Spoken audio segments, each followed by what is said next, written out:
ಅಧ್ಯಕ್ಷರೇ, ನಿಮ್ಮ ಅನುಮತಿಯೊಡನೆ ಪ್ರಾರಂಭ ಮಾಡಿ ಆಮೇಲೆ ಕೂತ್ಕೊಂಡು ಮಾತಾಡಲಿಕ್ಕೆ ನೀವು ಅನುಮತಿ ಕೊಟ್ಟರೆ ಕೂತ್ಕೊಂಡು ಓದ್ತೀನಿ. ಸನ್ಮಾನ್ಯ ಸಭಾಧ್ಯಕ್ಷರೇ, 2025-26ನೇ ಸಾಲಿನ ಆಯವ್ಯಯವನ್ನು ಸದನದ ಮುಂದೆ ಮಂಡಿಸಲು ನಾನು ಹರ್ಷಿಸುತ್ತೇನೆ. ಆಯವ್ಯಯ ಎನ್ನುವುದು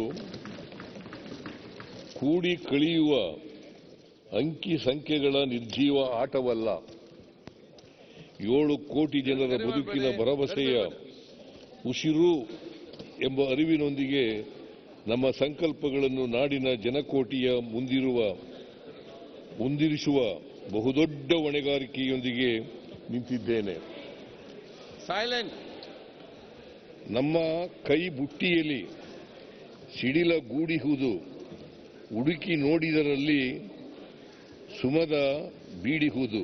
ಕುವೆಂಪು ಅವರು ಬರೆದಿರ್ತಕ್ಕಂಥ ಪದ್ಯ ಇದು.